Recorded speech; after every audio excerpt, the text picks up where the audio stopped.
नमस्कार मित्रांनो, आत्ता वाजलेत रात्रीचे 1 आणि मी बघून आलोय भूत बंगला फर्स्ट डे फर्स्ट शो. म्हणजे 16 तारखेचा रात्री 9 वाजता पहिला पेड प्रिव्ह्यू.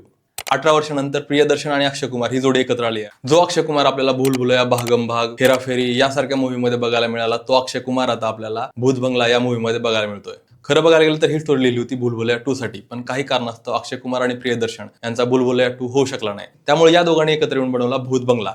मूवीमध्ये उत्तर प्रदेशातील मंगलपूर नावाचे एक गाव आहे. त्या गावामध्ये वधूसुर नावाचा राक्षस आहे आणि त्या गावात अर्जुन म्हणजे अक्षय कुमारच्या पूर्वजांची हवेली आहे. त्या हवेलीसाठी अक्षय कुमार लंडनहून मंगलपूरला येतो आणि तिथून चालू होते खरी कॉमेडी. स्टार्टिंगला गोविंद असरानी आणि अक्षय कुमार यांची जबरदस्त कॉमेडीची जुगलबंदी बघायला मिळते. यामध्ये अक्षय कुमार आणि गोविंद असरानीचा एक सीन आहे की दादाजी कैसे मरे. हा सीन 4 ते 5 मिनिटाचा आहे आणि खूप जास्त कॉमेडी आहे. त्यानंतर एंट्री होते परेश रावलची आणि तिथून कॉमेडीला परत बूस्ट मिळतो. परेश रावल चित्रपटामध्ये वेडिंग प्लॅनर आहेत, जे अक्षय कुमारच्या सिस्टरचं लग्न प्लॅन करतायत. आणि खरी कॉमेडी सुरू होते राजपाल यादवची एंट्री झाल्यानंतर. राजपाल यादव मूवीमध्ये परेश रावलचा भाचा म्हणून काम करतायत, जो की एक इलेक्ट्रिशियन असतो. जी कॉमेडी अक्षय कुमारची आणि राजपाल यादवची भूल भुलैयामध्ये बघायला मिळते, तशीच कॉमेडी भूत बंगलामध्ये बघायला मिळते. मूवीचा पहिला हाफ खूप जास्त कॉमेडी आहे, जो की 1.25 तास 1.5 तास आहे आणि त्या पहिल्या हाफमध्येच एवढी कॉमेडी आहे की हसून हसून पोट दुखायला येतं.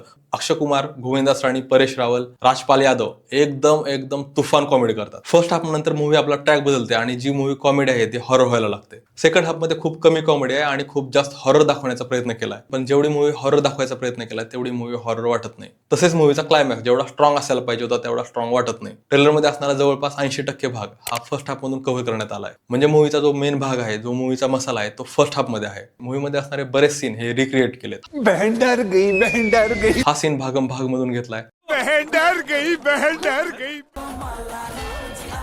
तसेच हा सीन हेराफेरी मधून घेतलाय.